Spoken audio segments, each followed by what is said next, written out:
بسم اللہ الرحمن الرحیم۔ السلام علیکم ناظرین۔ حضرت امام حسین رضی اللہ تعالی عنہ کی پیدائش سے لے کر آپ کی مبارک شہادت تک تمام احوال حدیث سنت کی روشنی میں ملاحظہ فرمائیں۔ آپ سے گزارش ہے ویڈیو کو آخر تک ضرور دیکھیں۔ شکریہ۔ سید الشہداء امام حسین 5 شعبان کو مدینہ منورہ میں پیدا ہوئے۔ حضور صلی اللہ علیہ وآلہ وسلم نے آپ کا مبارک نام حسین شبیر رکھا۔ آپ کی کنیت ابو عبداللہ اور صبت رسول اللہ ہے۔ آپ کو بھی آپ کے بڑے بھائی امام حسن کی طرح جتنی نوجوانوں کا سردار بنایا گیا۔ آپ صلی اللہ علیہ وآلہ وسلم کو اپنے ان دونوں نواسوں سے بے حد محبت تھی۔ آپ صلی اللہ علیہ وآلہ وسلم انہیں اپنے گلدستے کہتے تھے۔ ایک حدیث مبارکہ میں ارشاد ہوا ہے، جس نے ان دونوں امام حسن اور امام حسین سے محبت کی اس نے مجھ سے محبت کی، اور جس نے ان سے عداوت کی اس نے مجھ سے عداوت کی۔ آپ کی ولادت کے ساتھ ہی آپ کی شہادت کی خبر بھی حضور صلی اللہ علیہ وآلہ وسلم کو مل چکی تھی۔ آپ کے فرزند حسین زمین طف میں شہید کیے جائیں گے۔ اب یہ اس مقتل کی خاک ہے جہاں وہ شہید کیے جائیں گے۔ طف کو کوفہ کے قریب ایک مقام کا نام ہے جسے کربلا کہتے ہیں۔ اس طرح سب کو معلوم ہو گیا کہ آپ کا مشہد کربلا ہے۔ حضرت امام حسین رضی اللہ تعالی عنہ بڑے ہوتے گئے، جذبہ جانثاری میں روز بروز اضافہ ہوتا گیا۔ یہ شہادت کا کمال ہے۔ ایسا اعلان ہوا کہ اپنے پرائے سب جان گئے، مقام سے آگاہ ہو گئے، حق کا طالب اللہ کی رضا کے آگے سر تسلیم کیے ہوئے ہیں۔ کبھی وحشت پریشانی آپ کے قریب نہیں آئی، کبھی آنے والی مصیبت سے خلاصی کی دعا نہیں فرمائی، کیونکہ یہ اللہ کی رضا تھی۔ انتظار کی ساعتیں شوق سے گزارتے رہے۔ یزید بہت توند، خود فاسق، فاجر، شراب بدکار، ظالم، بے ادب، گستاخ اور بے دین اور دین کا دشمن تھا۔ اس نے تخت پر بیٹھتے ہی اطراف کے ممالک میں اپنی بیعت کے لیے مکتوب روانہ کیے، یعنی قاصد روانہ کیے۔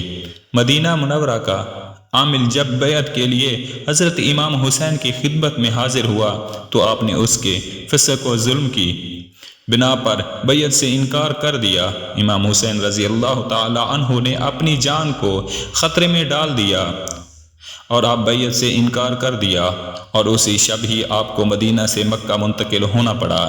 یہ واقعہ 4 شعبان کا ہے۔ مدینہ طیبہ سے ہجرت کرنا آپ کے لیے نہایت ہی غم کا باعث تھا۔ جب یزید کی بیعت صرف اہل شام نے، جہاں وہ تخت نشین تھا، کہ اہل کوفہ حضرت امام حسین کو اپنے ہاں آنے کے لیے درخواستیں بھیج رہے تھے، لیکن حضرت امام حسین نے صاف انکار کر دیا۔ یزید کی تخت نشینی کے بعد اہل عراق کی تمام جماعتوں نے متفق ہو کر اپنی نیاز مندی اور عقیدت و اخلاص کا اظہار کرتے ہوئے آپ پر اپنے جان و مال قربان کرنے کی تمنا کی، اور تمام فرقوں کی طرف سے تقریباً 150 کے قریب درخواستیں آپ کی خدمت اقدس میں پہنچی۔ آپ کب تک انکار کرتے؟ آخرکار آپ نے اپنے چچا زاد بھائی مسلم بن عقیل کو کوفہ کے حالات جاننے کے لیے روانہ کیا، اور کوفیوں کو لکھا کہ آپ لوگوں کی درخواست پر مسلم بن عقیل کو بھیج رہا ہوں، اور ان کی نصرت و حمایت تم پر فرض ہے۔ اس سفر میں مسلم بن عقیل کے 2 نوعمر بیٹے محمد اور ابراہیم بھی مسلم بن عقیل کے ہمراہ تھے۔ کوفہ پہنچ کر حضرت مسلم بن عقیل نے مختار بن عبید کے گھر قیام کیا۔ کوفیوں نے نہایت جوش و خروش اور محبت کا اظہار کیا، اور تقریباً 12,000 لوگوں نے آپ کے دست مبارک پر حضرت امام حسین کی بیعت کی۔ یہ جوش و جذبہ اور محبت دیکھ کر حضرت مسلم بن عقیل نے حضرت امام حسین کو یہاں کے حالات کی اطلاع بھجوائی کہ آپ جلد تشریف لائیں تاکہ حق کی تائید ہو سکے۔ ان دونوں میں حکومت شام کی جانب سے نعمان بن بشیر کوفہ کے گورنر تھے۔ اس معاملے میں انہوں نے کسی قسم کی دست اندازی نہ کی۔ یزید عمارہ بن ولید بن عقبہ نے یزید کو اطلاع دی کہ حضرت مسلم بن عقیل تشریف لائے ہیں اور اہل کوفہ کے ہزارہ آدمی ان کے ہاتھوں پر بیعت کر چکے ہیں، اور نعمان بن بشیر نے ابھی تک ان کے خلاف کوئی کارروائی نہیں کی۔ یزید نے یہ اطلاع ملتے ہی نعمان بن بشیر کو معزول کیا، یعنی پابند کر دیا، اور عبداللہ بن زیاد کو کوفہ روانہ کر دیا۔ عبداللہ بن زیاد بہت مکار شخص تھا، وہ اپنی فوج کے ساتھ بصرہ سے روانہ ہوا۔ اس نے قادسیہ میں اپنی فوج کو چھوڑا اور خود جہازیوں کا لباس پہن کر مغرب اور عشاء کے درمیان اس راستے سے کوفہ میں داخل ہوا جس راستے سے حجازی قافلے کوفہ میں داخل ہوتے تھے۔ اس مکاری سے اس کا مقصد یہ تھا کہ اس وقت اہل کوفہ بہت جوش میں تھے اور کوفہ میں اس طریقے سے داخل ہونا چاہیے کہ وہ پہچان نہ سکیں، اور یہی کچھ ہوا۔ جب وہ کوفہ میں داخل ہوا تو لوگوں نے یہی سمجھا کہ حضرت امام حسین کوفہ میں تشریف لے آئے ہیں۔ شب کی تاریکی میں وہ نعرہ ہائے مستانہ بلند کرتے مرحبا کہتے ہوئے اس کے گرد جمع ہو گئے۔ یہ مردود چلتا تو رہا لیکن مسلط سے خاموشی اختیار کیے رہا کہ اس کا فریب نہ کھل جائے۔ جب وہ درلا مارا گورنمنٹ ہاؤس میں داخل ہوا تو اس وقت لوگوں پر یہ حقیقت کھلی۔ رات گزرنے کے بعد زیاد نے صبح تمام اہل کوفہ کو جمع کیا اور یزید کی مخالفت سے انہیں ڈرایا دھمکایا، اور اس طرح مسلم بن عقیل کی جماعت کو منتشر کر دیا۔ حضرت مسلم بن عقیل نے بانی بن غزوہ کے مقام میں اقامت فرمائی۔ ابن زیاد نے محمد بن اشعث کو ایک دستہ فوج بھیج کر اس قید کروا لیا اور کوفہ کے عمائدین کو بھی قلعہ میں بند کر دیا۔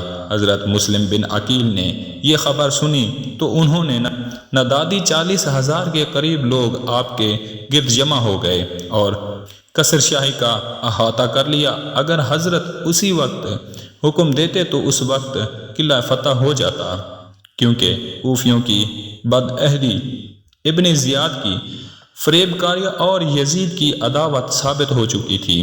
پھر بھی آپ نے لشکر کو حملہ کا حکم نہ دیا کہ مسلمانوں کی خون ریزی نہ ہو سکے اور گفتگو سے صلح کی کوئی صورت نکل آئے، لیکن دشمن نے اس کا فائدہ اٹھایا اور قلعہ میں قید روسا کو اس بات پر مجبور کیا کہ وہ اپنے رشتہ داروں کو مسلم بن عقیل کی حمایت سے باز رکھیں، اور ایسا ہی ہوا۔ حضرت مسلم بن عقیل کا لشکر منتشر ہوتے ہوئے مغرب کی نماز کے بعد کوئی بھی ان کے ساتھ باقی نہ تھا۔ اس مسافرت میں وہ تنہا رہ گئے تو نامی ایک عورت نے اس لیے آپ کو اپنے گھر میں فروخت کیا، لیکن اس عورت کے بیٹے نے کوتوال شہر محمد ابن اشعث کو خبر کر دی۔ وہ مکاری سے مسلط کے بہانے عبیداللہ بن زیاد کے پاس لے کر روانہ ہوا۔ مکار تلوار باز دروازے کے دونوں پہلوں میں چھپے ہوئے تھے۔ جو ہی حضرت مسلم بن عقیل دروازے میں داخل ہوئے، تلواروں کے وار سے بنی ہاشم کے مظلوم مسافر کو شہید کر دیا گیا، اور ساتھ ہی ان کے دونوں صاحبزادوں کو بھی تیغ ستم سے شہید کر دیا گیا۔ اسی روز مکہ سے حضرت امام حسین کوفہ کی طرف روانہ ہوئے۔ صحابہ کرام اس سفر کو ملتوی کرنے کے لیے اصرار کرتے رہے، مگر کوفیوں کی درخواست کو رد کرنا اور ان کی دل آزاری کرنا حضرت امام حسین رضی اللہ تعالی عنہ کو گوارا نہ ہوا، اور حضرت امام علی مقام نے 3 ذی الحجہ 60 کو اپنے اہل بیت، موالی و خدا کل بہتر نفوس کے ہمراہ عراق کا سفر اختیار کیا۔ آپ طالیہ میں تھے کہ آپ کو کوفیوں کی بدعبدی اور حضرت مسلم بن عقیل کی شہادت کی خبر ملی۔ اس وقت بنو عقیل نے جوش میں آ کر کہا، خدا کی قسم ہم سرزمین کوفہ کو اس وقت تک نہ چھوڑیں گے جب تک اپنے بھائی مسلم کے خون کا بدلہ نہ لیں گے۔ یہ سن کر امام حسین نے واپسی کا ارادہ ترک کر کے سفر جاری رکھا۔ جب کوفہ 2 منزل رہ گیا تو یہاں حرب بن زید ریاحی 1000 مسلح افواج کے ساتھ آپ کو گرفتار کرنے کے لیے بھیجا گیا۔ ظہر کے وقت آپ نے اذان کا حکم دیا۔ نماز کے بعد آپ دستہ ہر کے سامنے تشریف لے گئے اور فرمایا، اے لوگو، میں تم لوگوں سے معذرت کرتا ہوں، لیکن میں خود یہاں نہیں آیا، بلکہ میرے پاس تمہارے خطوط اور قاصد پہنچے کہ ہمارا کوئی امام نہیں، آپ آئیں، ممکن ہے کہ آپ کے ذریعے اللہ ہمیں راہ ہدایت پر لگا دے۔ اگر تم لوگ اپنے عہد اور بیعت پر قائم ہو تو میں تمہارے شہر میں داخل ہوں، ورنہ یہیں سے واپس چلا جاؤں۔ ہر کے دل میں خاندان نبوت اور اہل بیت کی عظمت ضرور تھی، مگر وہ ابن زیاد کے حکم کے ہاتھوں مجبور تھا، جس کی وجہ سے وہ اپنی بات پر اڑا رہا، یہاں تک کہ حضرت امام حسین کو کوفہ کی راہ سے ہٹا کر کربلا میں نزول فرمانا پڑا۔ محرم 61 کی دوسری تاریخ تھی۔ حضرت امام حسین رضی اللہ تعالی عنہ نے اس مقام کا نام دریافت کیا تو معلوم ہوا کہ اس مقام کو کربلا کہتے ہیں۔ ابھی خیمے لگائے ہی تھے کہ حضرت امام حسین کی خدمت میں ابن زیاد کا مکتوب یعنی قاصد پہنچا، جس میں یزید کی بیعت طلب کی گئی تھی۔ آپ نے قاصد کو جواب دیا، میرے پاس اس خط کا کوئی جواب نہیں۔ اس جواب سے ابن زیاد کا ملیش غصہ اور زیادہ بڑھ گیا۔ اس نے مزید فوج عمر بن سعد جورے کا گورنر تھا، ان کے سپہ سالاری میں روانہ کر دی۔ یہ تمام لوگ حضرت امام حسین کی عظمت و فضیلت کو اچھی طرح پہچانتے تھے۔ اس نے حضرت امام حسین سے مقابلے سے گریز کرنا چاہا، مگر ابن زیاد نے اسے مجبور کیا اور حکومت کے لالچ نے اس کو جنگ کے لیے آمادہ کر دیا۔ 72 آدمی، جن میں پاک بچے بیمار بھی شامل تھے، جن کے پاس نہ سامان حرب ہے نہ ارادہ جنگ ہے، ان کے لیے 22,000 کی جرار فوج مقابلے کے لیے موجود تھی۔ 7 محرم کو سیاہ باطنوں نے خاندان رسالت پر پانی بند کر دیا۔ بھوک اور پیاس سے سب کے لب خشک ہو گئے تھے، بھوک سے نڈھال تھے۔ 3 دن گزر گئے، ظالموں کے مصائب کا ہجوم حضرت امام حسین رضی اللہ تعالی عنہ کی عظمت کو متزلزل نہ کر سکا۔ 10 محرم الحرام تک یہی حجت رہی کہ امام حسین بے دین ظالموں کی بیعت کر لیں گے، مگر آپ نے مسلمانوں کی تباہی و بربادی کو گوارا نہ کیا، اپنا گھر لٹانا اور خون بہانا منظور کر لیا، مگر اسلام کی عظمت میں فرق آئے یہ آپ کو برداشت نہ تھا۔ اب امام حسین رضی اللہ تعالی عنہ کو یقین ہو گیا تھا کہ مصالحت کی کوئی صورت باقی نہیں رہی، نہ یہ لوگ شہر میں داخل ہونے دیتے ہیں، نہ واپس جانے دیتے ہیں، نہ ملک چھوڑنے دیتے ہیں، اس لیے اب جنگ کو روکنے کا کوئی طریقہ باقی نہیں رہا۔ اس وقت حضرت امام حسین رضی اللہ تعالی عنہ نے اپنے خیموں کے گرد ایک خندق کھودنے کا حکم دیا۔ خندق کھودی گئی اور اس کی صرف ایک راہ رکھی گئی جہاں سے نکل کر دشمن سے مقابلہ کیا جائے۔ خندق میں آگ لگا دی گئی تاکہ اہل خیمہ دشمنوں کی ایذا سے محفوظ رہ سکیں۔ 10 محرم الحرام کا قیام خیز دن طلوع ہوا، جمعہ کا دن تھا۔ حضرت امام علی مقام نے اہل بیت اور تمام رفقا کے ساتھ فجر کی نماز ادا کی۔ نماز کے بعد اپنے خیمے میں تشریف لائے۔ اہل بیت نے 3 دن سے بھوک سے نڈھال ایک قطرہ پانی کا مس نہیں آیا۔ پھر بے وطنی، تیز گرم ریت، صحرا کی گرم ہوا، ظلم کے پہاڑ توڑنے کے لیے سامنے 22,000 کا لشکر ہتھیاروں سمیت، مگر عزم و ہمت اور پائے استقلال میں لرزش نہ تھی۔ جنگ کا نگارہ بجا دیا گیا۔ حضرت امام حسین رضی اللہ تعالی عنہ نے اس وقت ایک خطبہ ارشاد فرمایا تاکہ حاجت تمام رہے۔ پھر جنگ کا آغاز ہو گیا۔ علی المرتضیٰ کے خاندان کے بہادروں نے کربلا کی تشنہ لب زمین کو دشمنوں کے خون سے لالا زار کر دیا۔ اس طرح خاندان امام حسین کے نوجوان ابھی بہادری کے جوہر دکھا دکھا کر امام حسین اور دین اسلام پر قربان ہوتے چلے گئے۔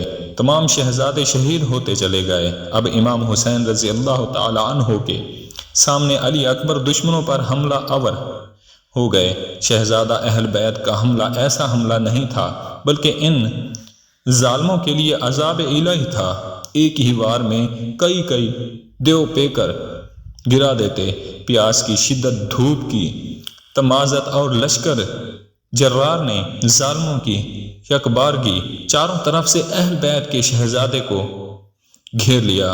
اب پیاس کی شدت سے اب آپ کے ہونٹ ہل نہیں رہے تھے۔ دھوپ کی تپش سے آنکھیں چکما کھا رہی تھی، پھر بھی دین حق کے لیے شہزادہ ڈٹ گیا۔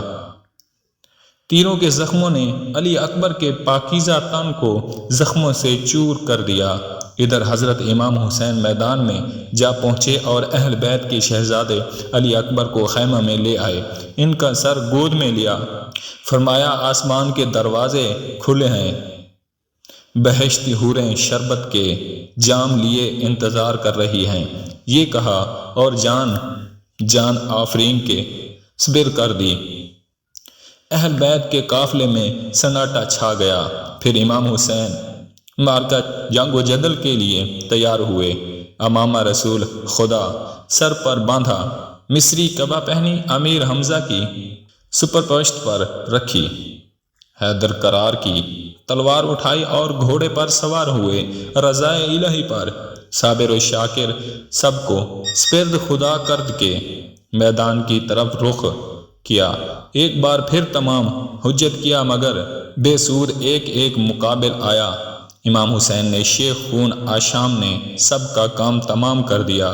زمین کربلا کوفہ کے بہادروں اور صف شکنوں کے خون سے سیراب ہو گئی۔ لاشوں کے انبار لگ گئے، لشکر میں شور مچ گیا، ہزاروں نوجوان ڈر کر دوڑ پڑے اور حضرت امام حسین کو گھیر کر تیر برسانا شروع کر دیے۔ گھوڑا زخمی ہو گیا، ہر طرف سے تیر آ رہے تھے، تن تاز تیروں نشانے پر ہے، نورانی جسم لہو لوہان ہے۔ ایک تیر پیشانی اقدس پر لگا جو حضور اقدس صلی اللہ علیہ وآلہ وسلم کی بوسہ گاہ تھی۔ حضرت امام حسین رضی اللہ تعالی عنہ کو چکر آ گیا، نورانی پیکر خون میں نہا گیا اور آپ مشید ہو کر زمین پر آ گئے۔ خوبی ابن یزید نے بڑھ کر آپ کا سر اقدس کو تن مبارک سے جدا کر دیا۔ روایت ہے جب امام حسین شہید کیے گئے تو آسمان سے خون برسا اور اس روز بیت المقدس سے جو پتھر اٹھایا جاتا تھا اس کے نیچے تازہ خون پایا گیا۔ شہادت کے روز اندھیرا ہو گیا اور 3 روز مکمل اندھیرا رہا۔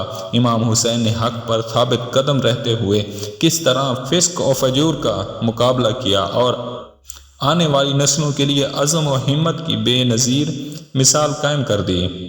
آپ پر آنے والے مصائب کو سن کر چند آنسو بہا لینے سے امام پاک کی روح خوش نہیں ہوگی اور نہ ہی امام کی بارگاہ اقدس میں سعادت و قبولیت حاصل ہوگی۔ اگر واقع امام پاک سے محبت ہے تو امام کی پیروی کرتے ہوئے حق و صداقت کے پرچم کو بلند کریں اور جس عظیم مقصد کے لیے امام حسین نے اپنا گھر بار جان سب کچھ قربان کر دیا اس کو اپنا مقصد اور لین بنا لیں۔ آج ہم اس مردہ یزید پر لعنتیں بھیجتے ہیں مگر زندہ یزیدوں کی پوجا کر رہے ہیں۔ آج بھی مارکہ کربلا ہے۔ امام حسین کے کربلا کے میدان میں خون سے نہائے ہوئے ذرا اکناف عالم میں بکھر چکے ہیں اور وہ مظلوم، مجبور اور مقبور قوموں کے دلوں میں ولولہ اور فراہم کر رہے ہیں۔ آج اپنے دل میں جھانک اور پاکستان میں جھانک اور اپنے دل میں ترازو تھام، کیا واقعی ہم امام حسین کی پیروی کر رہے ہیں یا نہیں؟ اللہ رب العزت تمام مسلمانوں کو امام حسین رضی اللہ تعالی عنہ کے بتائے گئے اور دکھائے گئے کاموں پر چلنے کی توفیق عطا فرمائے اور اللہ رب العزت اپنے حفظ و امان میں رکھے۔